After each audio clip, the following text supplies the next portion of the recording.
All right, so today we took a look at solving equations using slope-intercept form, the y equals mx plus b, like we've talked about previously.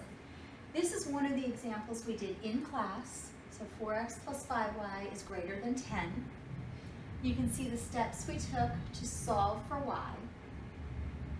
We talked about the slope and the y-intercept, and we graphed it. We also tried a few points using the table to see where they landed. And then we checked to see should we shade above the line or below the line using this. So that's what we did during class. That was at the very end. So I'm going to do another one of these right now so that you can walk through a new one.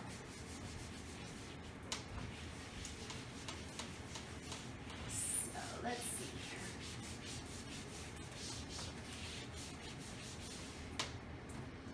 Let's start with the problem.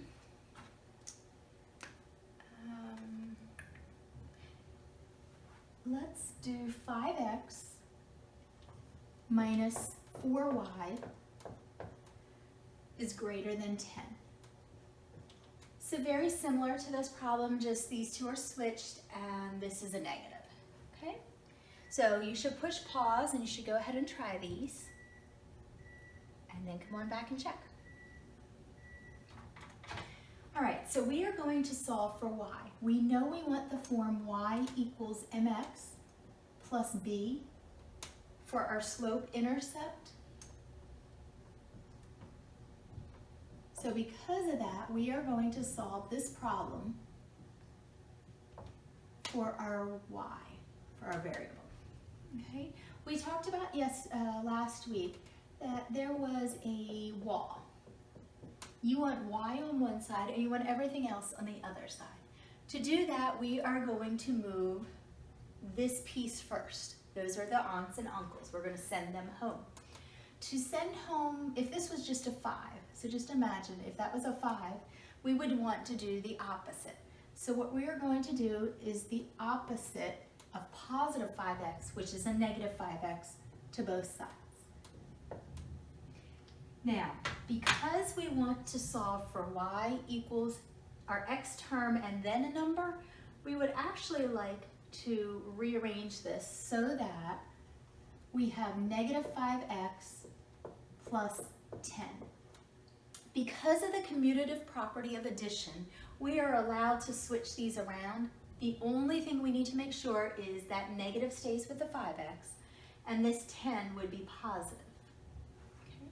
We still have greater than, and over here we have negative 4y. Now, we want to solve for y. This is where we usually send the mom and dad home. We're the teenager, we want to send them out of the house. So we actually have to take them apart. They are close. We are going to divide them apart. We are going to do the opposite, which is negative 4 times y, so the opposite is to divide both sides by that negative 4. I like to make sure that I show the negative 4 under each piece so that I do not forget to divide it by that 4. These cancel out, leaving us with y. Over here we have negative divided by negative. Just as a negative times a negative becomes positive, it's like that magnetic effect, negative divided by negative also crosses out, leaving us with 5/4 x. And we're going to leave it like that because if we remember, our slope is rise over run, so a fraction is actually fine for us. Here we have 10 divided by negative 4. That means our answer is now going to be negative, and 10 divided by 4 can be reduced to 5/2. Okay? Depending, 5/2, if you don't like that, is really 2 1/2 as a mixed number because that'll help us find it on our graph a little bit better. Now, whenever you multiply or divide by a negative number, you are going to flip your sign. We divided by a negative here, so this sign is actually going to flip. So what our new problem, or what we're going to graph, is y is less than 5/4 x minus 5/2. So that's what we had done over here. Now, when we do this, we are able to pick out the m value. What is the m value here? Okay, and that's whatever comes in front of the x. In this case, the m is 5/4. Okay, what does m mean? Well, m is rise over run. M is also known as slope.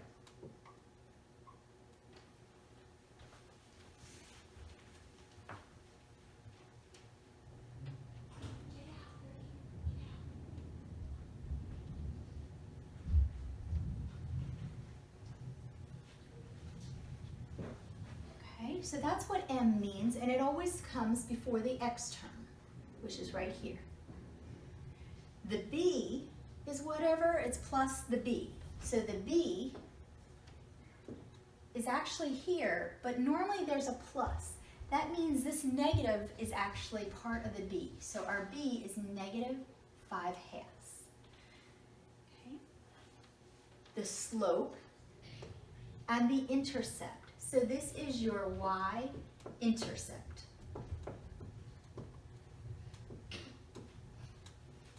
Okay. Now, we're going to need to graph this. This is our x, and this is our y. Okay. The first point we always put on our graph is our y-intercept.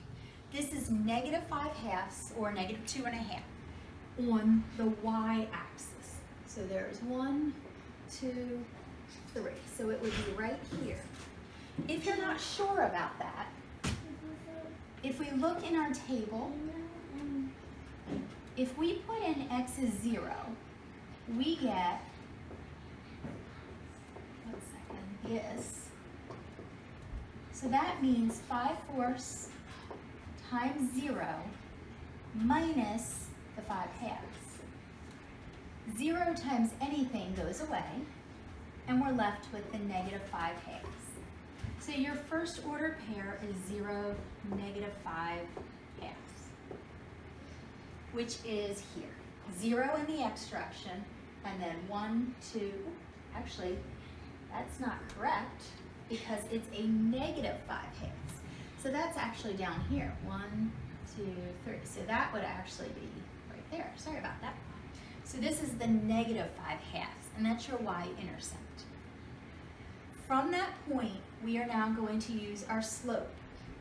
We are going to rise 5. So that means from this point, we're going to rise 5. Now be careful, we're in the cracks because it's in the halves. 1, 2, 3, 4, 5, and we're going to run positive 4, which is right about here, it looks like. This is where if you had the grid paper, it would make things a lot easier, but you don't need it.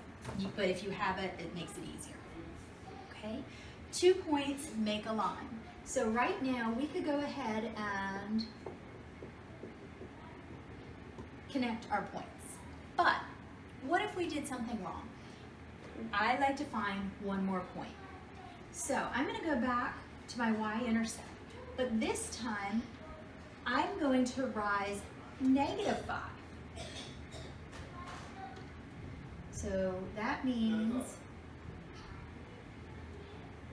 so 1, 2, 3, 4, 5, and then I'm going to run negative 4, which would be 1, 2, 3, somewhere right about there, 4. Okay, which you can see my line is going through that. Okay, so you could rise and run either way. The number does not change, but the signs can change because negative divided by negative is also positive. So this and this mean the same thing. All right, we want to put arrows on our line because it is a line, it continues indefinitely. Now, this says y equals 5/4 x minus 5/2. No, it doesn't say equals, so y doesn't actually exist at this point. Just like on our number line, if we had x was less than 3, what we would do is we would actually just put a circle around the 3 because it does not exist at that point. Same thing here. We are going to do an open line, a dashed line, because it does not exist at this equation. Okay? Now, up here we would be shading the smaller side, and we've talked about this, and we would color in our arrow. Okay? But how do we know where to shade here? Well, the easiest point to pick is 0, 0. 0, 0 is not on our line, so we can use it. If it was on the line, it would not work. But because it's not on the line, we're able to use that point. What we're going to do is put it in our equation. So y is less than 5/4 x minus 5/2. Okay, so when y is 0 and x is 0, is this true? 0 times anything is 0. So what we're left with is 0 is less than negative 5/2. Is 0 less than a negative number? No, that's not true. That's false. So can 0 be the answer? No, because it's false. So we are going to go away from that point because this point is not true. So that means everything on the other side would actually be the answer. Now, let's take a look. We said our slope was 5/4. That's a positive number. Because our slope is positive, would you think it would go uphill or downhill? Because positive normally means going up, we would think uphill. So now we're going to look at our graph. Does our line go uphill? And it does. So that fits with what we estimated it should be with this slope. Okay. So there's one more problem like that. So not only did we solve an equation for y, we talked about slope and intercept, and we graphed. If you wanted to put in another point over here, I would suggest using something with 4, because since 4 is in the denominator, for instance, if I use 4, when I take 5/4 times 4, those 4's cancel out, leaving me with 5, not a fraction, but 5, minus 5/2. So I'm taking 5 minus 2 1/2. That leaves us with 2 1/2, which is just really 5/2. So we also have this point 4 and 5/2. So let's check if it's on our graph.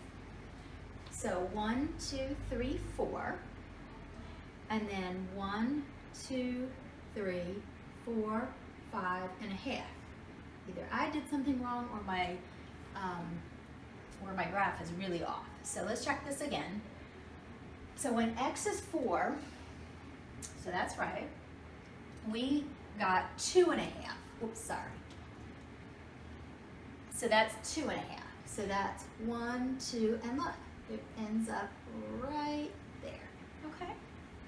So our table also fits with our slope intercept. All right. Now, what we've been doing is graphing lines. Sometimes they're dashed, sometimes they're full, but they're lines.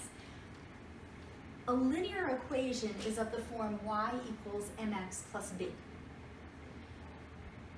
But the next step, because not everything is a line, as you know, the next step is called a parabola. A parabola is actually in a U-shaped, whether pointing up, positive, or down, which is negative. It is of this form, y equals, notice, this was an x, now we're at an x squared. So y equals ax squared plus bx plus c. This is algebra 2, the parabola. But we're going to take a look at some of the pieces that get us there. x squared term, we have an x cubed equation, which actually looks like this. Or it could go the other way if it was negative. Okay, so that's that. There's many more, but another well-known one is the exponential curve. So this is a linear equation because it's just a straight line. X intersects you have one time that the line crosses that x-axis. Hence, x is to the first power, 1. Here, x squared, that tells us x should hit twice on that x-axis. Okay? All right, so let's take a look at another problem.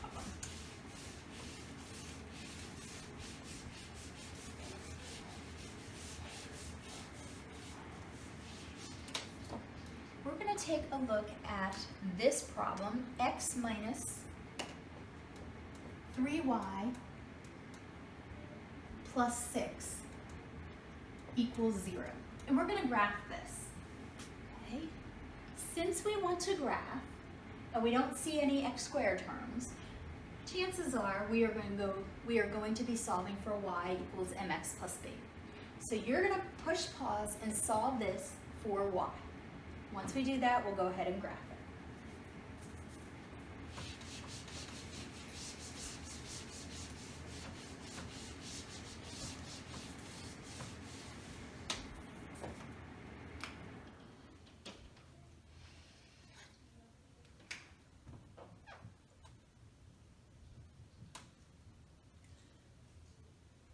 All right, so we are solving for y. That means we need to move everything else to the other side. Since x goes first, I'm going to move the x first. This is a plus x because plus or the positive is like the understood u or the understood 1. Okay? So we're going to do the opposite of plus x, which is minus x to both sides. When you do that, the x's cancel out and you're left with negative 3y plus 6 equals negative x because the 0 kind of goes away. Now, you might have also moved the negative 3y over here first. That would have been fine too. Either way, you would get the same answer. If you had done that, you would have actually had one less step, but if not, this is fine too. All right, the next piece I'm going to move is I'm going to move that 6 to the other side. To move a positive 6, I'm going to do the opposite to both sides. Now, what you need to be thinking about here is, are x and 6 like terms? And no, they're not. This is like you have a negative x ray fish and you have negative 6 people, okay? They're not the same thing, so we're going to keep them separate. But we're going to remember to put it in the mx plus b form. That leaves us with a negative 3y. We're still not done because we're solving for y. Okay. This is like parents. We want to send the parents home. We want to be separated from them. So how do we separate the negative 3 times the y? We do the opposite of times, multiplication, which is division. So we are going to divide both sides by that negative 3. And again, I do like to keep the negative 3 under each piece so I don't forget it. That way, the negative 3's cancel out. I'm left with y equals negative divided by a negative, just like negative times negative becomes, like the magnetic effect, positive. So those cancel out, and I'm left with 1/3 x. Okay? Where did that 1 come from? Again, remember, there's always at least a 1 in front of the x because there's 1x. Okay, 1 x-ray fish. So, but it's like that understood u. Now, again, negative divided by negative, the magnetic effect becomes positive. 6 divided by 3 is 2. The next thing I would want to know, what is your m? What is your b? Okay. Your m is your value that is attached to the x. So that's 1/3. Don't forget that means rise over run. And that is your slope. Your b value, always plus b, and here we have a plus, so we're good. It's just going to be 2. Okay. Now we need to graph this.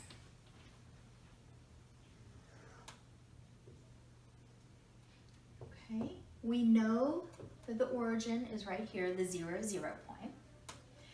We are going to put our y-intercept on our line first. Intercept.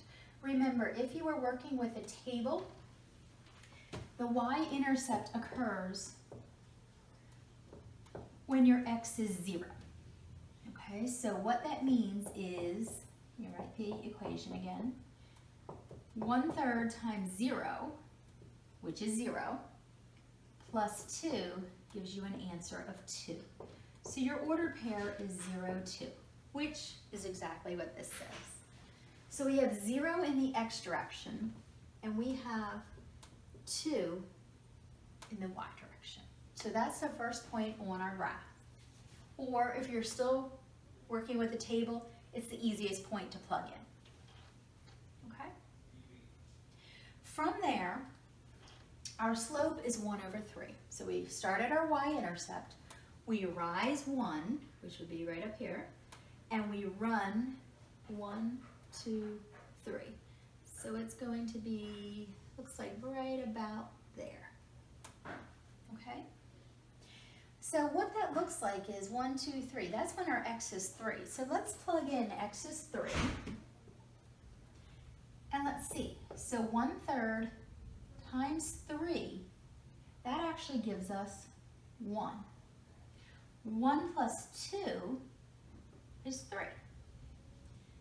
So that gives us an order pair of 3, 3. So let's check. 3 in the x and 3 in the y. So that's exactly where our slope-intercept also took us. Now, I'm going to go back to my y-intercept, but if I want to rise -1, then that must mean I'm going to run -3. Okay? So from our y-intercept, I want to run or rise -1 and run 1, 2, -3. So that's about over here. Okay? So that's when we put in x is -3. So let's check it. If x is -3, we get 1/3 times -3. Well, that cancels out again to -1 plus 2. Well, -1 plus 2 is a positive 1. So this ordered pair would be -3, 1. So let's check. -3 in the x direction, 1 in the y direction, so that's correct. Now, y equals it. So because it equals at that point, we are actually going to put a solid line because it does equal at that point. And we're going to put arrows on either side. We're not going to shade because it doesn't exist up here and it doesn't exist down here. It only exists on that line. Okay? So check your work. Make sure you were able to do all of that. And then we will take a look at something new. So as we were talking, these are linear. These are linear equations. They give you a line. So what happens when they don't give you a line anymore? Let's take a look.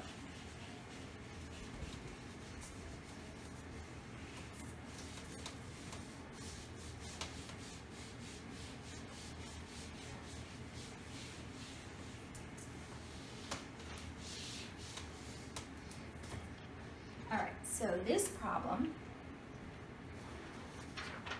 would be x plus y times the quantity 3x plus y. Okay, what we're going to do is we're going to do something called FOIL. So if you weren't here with us this week, go ahead and watch it through. If you were here with us, go ahead and try it first and then come back and check. FOIL is a fancy way of saying distributive property. What we're going to do is we're going to distribute that x to the 3x and to the y. And then we're going to distribute this y to the 3x and to the y. But whenever we have two binomials, see how there's two terms in here? This is a binomial. This has one term, two terms. Two terms means bi, so this is also a binomial. Whenever you have two binomials and you're multiplying them together, you are allowed to FOIL. Okay, so what does that mean?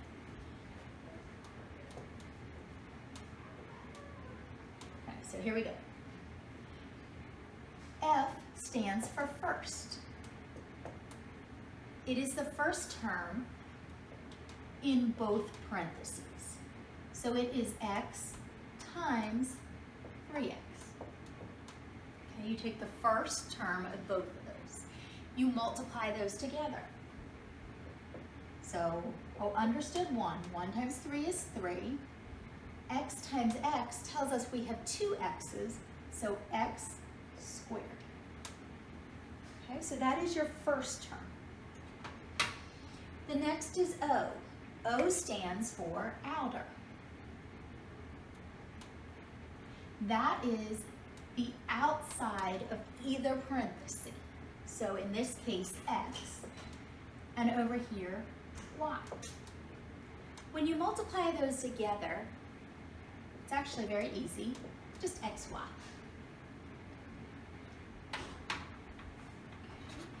Next is I. I stands for inner. The inner is this y and this 3x. It's the insides, it's the ones that touch. So that is y times 3x. Okay, we want to write this alphabetically, so we put our number first, x, and then y. Okay? And let me get another color. L. L stands for last. It is the last one of either parenthesis, which is, in this case, y times y. Okay, so y times y, there's two of them, so this is y squared. Okay, now that's not done. What we're going to do now is we're going to combine everything. So we're going to start with the x term. So we have a 3x squared. There were no other x squared, so it's by itself. Next, do you notice that this has an xy and this has an xy? That means they are like terms. We could have a 1 in front of there. It's understood that there is 1 there. So 1 plus 3 gives us 4xy. Now, it's always going to be plus unless one of these has a negative. There are no negatives over here, so it is assumed it is positive. Okay? And the last term is plus the y squared. Okay? This actually will give you, this is 3, it's positive, so it's going to give you a shape like this. Okay.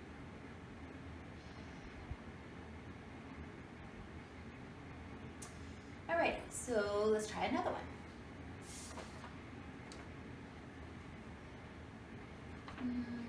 This one is, actually, let's look at a shape.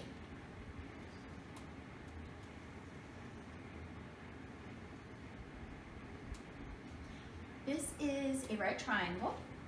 This side is 4x, and this one is 8x plus 5. Okay? Now, what we want to do is find the area. How do you find area of a triangle? Well, you do 1/2 base, and I don't care which one you pick as a base, I'm just going to say 4x, times the height, which is just the other one, 8x plus 5. It is the ones that are around the 90-degree angle. Okay, it cannot be this one, but it's what's around the 90-degree angle. Okay, now, if you notice, this has 2 terms, which means it is a binomial. This one, though, only has 1 term. So it's not a binomial, it is a monomial, because mono means 1. Okay? So we can't use FOIL. What we're actually going to do is go back and use good old-fashioned distributive property. So we are distributing the 4x to this piece here. Okay, so what that means is 1/2 times, now in this one we have 4x times 8x. And I'm going to keep parentheses around that because I want to separate that from here. Okay, so that's the first part. And then that 4x also has to come over here and touch the 5. So I'm going to bring down that plus sign. And that is 4x times the 5. Oops. Okay. Let's look in here first. I'm going to just keep that 1/2 outside right now. What is 4 times 8? Well, that's 32. X times x is x squared. Keep the plus. And this says 4 times 5. Well, 4 times 5 is 20. And then x. Okay? But we're not done because we have to take half of each of those. So half of 32 is 16x squared. And half of 20 is 10x. And this is actually our answer. That's where it would stop. Again, this is a positive number, and it is going to cross the x-axis twice, so it gives it the form of the facing up u, and it is a parabola, yet again. This was when we had a monomial times a binomial, whereas over here we're 2 binomials.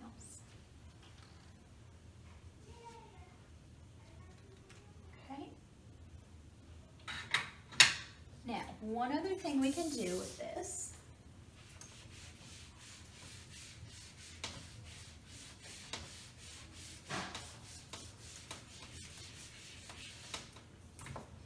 we're going to take a look at this triangle.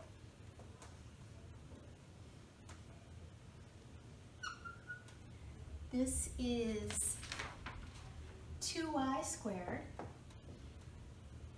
This is 3y squared, and this is 8y squared minus 3. Okay? And what I want you to do is I want you to find the perimeter.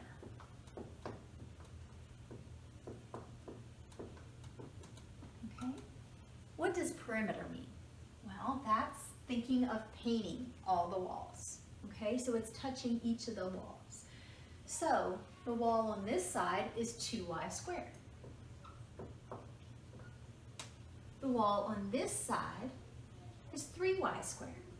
Now notice I am lining up my y squareds because they are like terms. We can combine those. Here, let's combine this one. 8y squared minus 3. That's not like these, so I'm going to keep it out here in its own area. There's nothing else here. You could actually put a +0 if you wanted.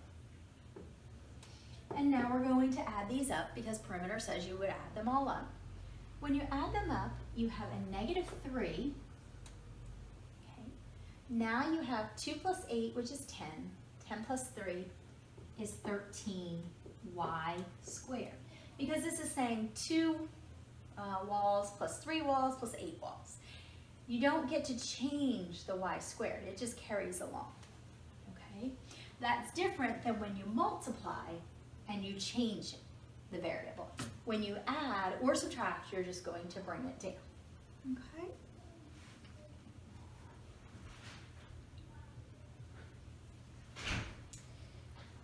All right, let's try one more problem, and then you will have homework. There are actually 2 homework assignments which I will load on the Facebook page. Make sure you grab those off and do those.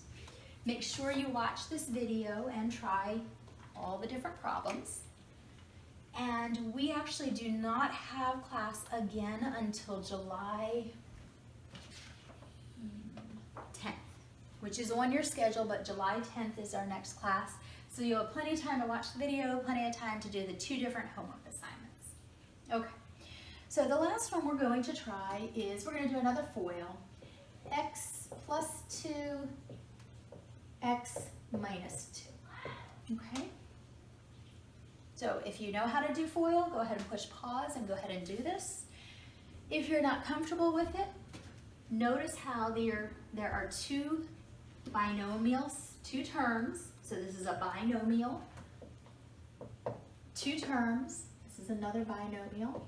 Whenever you take 2 binomials and multiply them together, you are allowed to use FOIL. Okay. So for FOIL, let's go through this one more time. F stands for first.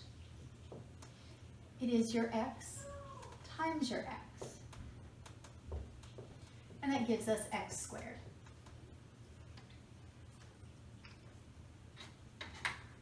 Your O stands for outer. It is the outside of both different parentheses. So it's an x. Now be careful. It is a -2 that we're multiplying it by. Anytime there's a negative, you have to take it with you. -2 times x is a -2x. I stands for inner, and that is the inner terms. So that is a 2 times an x, which gives us 2x. And last is, a dead marker, so give me a second.